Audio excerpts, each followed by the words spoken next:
acompanhar o caso clínico da paciente Penha Lins de Alcântara, 67 anos, sexo feminino, residente na cidade de Cruz, no interior do estado do Ceará. Foi admitida na unidade de terapia intensiva do Hospital HGF. Diagnosticada através da aferição de sinais vitais que a paciente estava apresentando a febre de 38 graus, caracterizando um quadro de hipertemia. Além disso, apresentava também dispneia, devido à alteração no ritmo cardíaco, sentindo insuficiência respiratória. A filha da paciente, que a conduziu ao hospital, relatou que Dona Penha era hipertensa, fazendo tratamento para depressão e com histórico de tabagismo há 20 anos, causando doença pulmonar obstrutiva crônica, ou melhor, DPOC. Termo utilizado para designar a limitação da passagem de ar pelas vias respiratórias dentro dos pulmões. De forma mais concreta, quando inspiramos, o ar entra pelas nossas vias aéreas superiores e chega à traqueia, que bifurca-se e forma os brônquios principais, em que cada um vai em direção ao pulmão. Os brônquios se ramificam em segmentos menores, chamados bronquíolos, que terminam nos alvéolos, estruturas altamente vascularizadas e responsáveis pelas trocas gasosas. O sangue que chega aos alvéolos recebe oxigênio inspirado e entrega de volta gás carbônico para ser exalado na expiração. Falando um pouco de ventilação pulmonar, de acordo com os estudos em mecânica da ventilação, podemos ver que os pulmões podem ser expandidos ou contraídos por duas maneiras: por movimentos de descida e de subida do diafragma e por elevação e depressão das costelas. Todos os músculos que elevam a caixa torácica são classificados como músculo da inspiração, e os músculos que deprimem a caixa torácica são classificados como músculo da expiração. Os músculos mais importantes que elevam a caixa torácica são os intercostais internos, mas outros que auxiliam são os músculos esternocleidomastoideus, serráteis anteriores e escalenos. Os músculos que puxam a caixa torácica para baixo durante a expiração são principalmente o reto abdominal e os internos costais. As pressões que causam o movimento de ar para dentro e para fora dos pulmões são divididas em três: a pressão pleural, que é a pressão do líquido no espaço entre a pleura visceral e a pleura parietal; a pressão alveolar é a pressão do ar dentro dos alvéolos pulmonares durante a inspiração. A pressão nos alvéolos deve cair abaixo da pressão atmosférica. E, por fim, a pressão transpulmonar, que é a diferença entre a pressão alveolar e a pressão pleural. Para entender como os pulmões conseguem expandir e retrair durante a ventilação pulmonar e como ocorrem as patologias do sistema respiratório, é importante que tenhamos em mente que os conceitos e as práticas sobre os volumes e as capacidades pulmonares, ou seja, os limites inspiratórios e expiratórios. Para entender como os pulmões conseguem expandir e retrair durante a ventilação pulmonar e como ocorrem as patologias do sistema respiratório, é importante que tenhamos em mente os conceitos e práticas sobre os volumes e capacidades pulmonares, ou seja, os limites inspiratórios e expiratórios. A todo momento, os pulmões estão submetidos às pressões externas e internas para que o ar possa entrar e sair, e assim manter as trocas gasosas entre o ar ambiente e os pulmões. A ventilação pulmonar pode ser estudada por meio de 4 volumes e 4 capacidades pulmonares. Os volumes pulmonares, quando somados, são iguais ao volume máximo que os pulmões podem expandir. Volume corrente é o volume do ar inspirado ou expirado. O volume de reserva inspiratória é o volume extra de ar que pode ser inspirado. O volume de reserva expiratório é o máximo de volume extra do ar que pode ser expirado na inspiração. Volume residual é o volume de ar que fica nos pulmões. Já as capacidades pulmonares representam a soma de 2 ou mais volumes pulmonares e são importantíssimas durante a prova de função pulmonar, para detectar doenças obstrutivas do sistema respiratório. Bom, a capacidade inspiratória é a soma do volume corrente e do volume de reserva inspiratório. A capacidade residual funcional é a soma do volume de reserva expiratório e do volume residual. Capacidade vital é a soma do volume corrente, do volume reservatório inspiratório, do volume de reserva expiratório. A capacidade pulmonar total é o volume máximo que os pulmões podem ser expandidos com o maior esforço e é a soma de todos os volumes pulmonares. Ao acompanhar o caso de Penha Lins, a equipe de saúde bucal, composta pelos alunos do 10º semestre do curso de odontologia, avaliaram o seu prontuário e observaram o uso de várias medicações, como antihipertensivos, antidepressivos, antibióticos, entre outros. Logo depois, realizaram o exame físico na paciente e observaram sinais de hipossalivação, ressecamento da mucosa oral e labial, acúmulo de biofilme nos dentes posteriores, além de uma lesão leucoplásica e mucosa jugal do lado direito, envolvendo a papila pariotídea. Diante do quadro clínico da paciente, ela apresenta comprometimento do fluxo salivar e funções salivares têm sua fisiologia comprometida. Considerando-se a lesão leucoplásica e mucosa jugal do lado direito envolvendo a papila parotídea, essa lesão desenvolveu-se no paciente provavelmente por causa do tabagismo de 20 anos, já que em média 80% dos pacientes com leucoplasia são fumantes, e esse fator de risco é um dos principais que desenvolve essa lesão.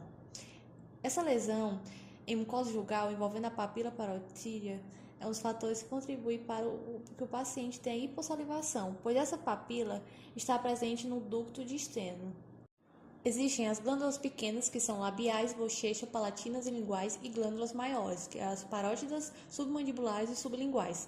Parótidas secretam saliva para a cavidade oral através do ducto de Steno, que perfura o músculo bucinador e se abre no vestíbulo, anterior ao segundo dente molar superior. É irrigada pela artéria carótida externa e é drenada pela veia jugular externa. Recebe impulsos parasimpáticos através do nervo glossofaríngeo.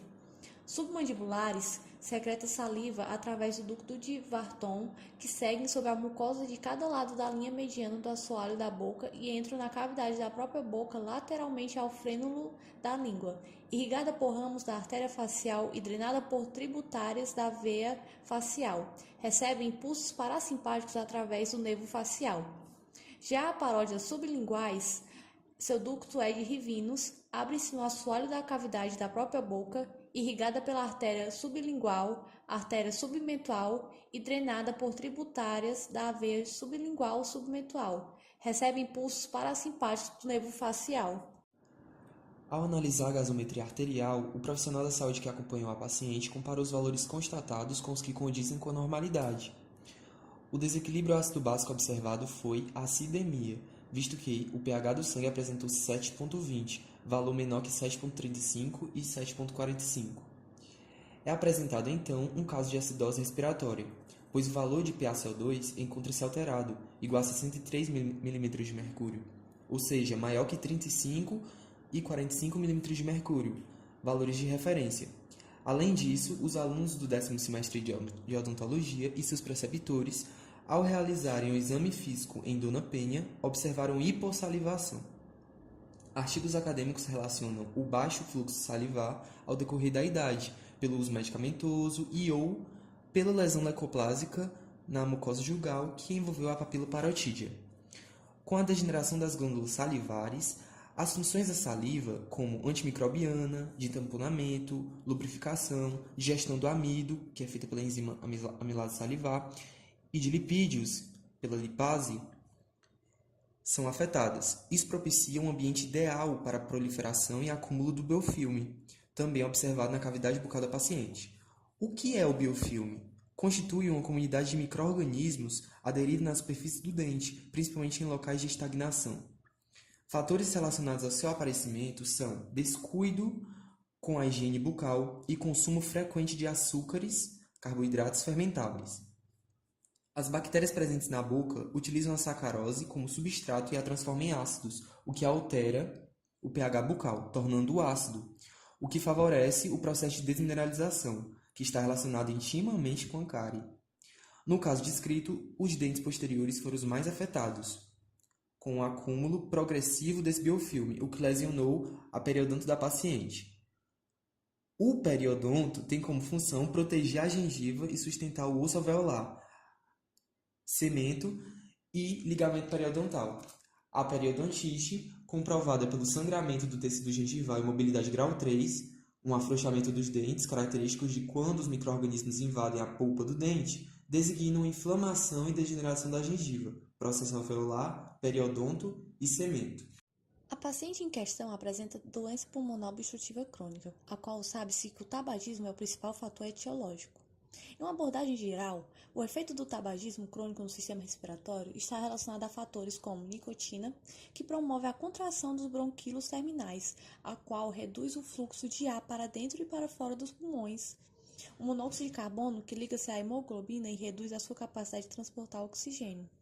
Além disso, histologicamente, ocorre um aumento no número e volume de células caliciformes, que são produtoras de muco, e redução da quantidade de células colunares ciliadas, que fazem o papel de transportar o muco. O tecido respiratório normal é convertido em tecido epitelial estratificado pavimentoso. Desse modo, o aumento da produção de muco facilita a retenção de poluentes, mas reduz o movimento da camada de muco, o que leva à obstrução parcial dos ramos mais finos da porção condutora do aparelho respiratório. Em algumas circunstâncias, como a infecção e o fumo, os leucócitos e os macrófagos migram em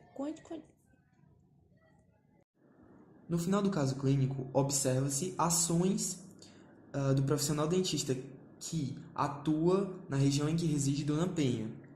Essas ações elas são passíveis de punição, pois infringem o Código de Ética Odontológico. Ele faz descontos e promoções na rádio, seja um meio de divulgação de informações, e estas atitudes elas se caracterizam como uma concorrência desleal e evidenciam o caráter do dentista inclinado apenas ao financeiro e não de tratar o paciente de uma forma humanizada, integral. E o Conselho Regional de Odontologia da região deve ampliar seus esforços fiscalizatórios para combater tais práticas que não condizem com o Código de Ética Profissional previsto pelo Conselho Federal da Odontologia.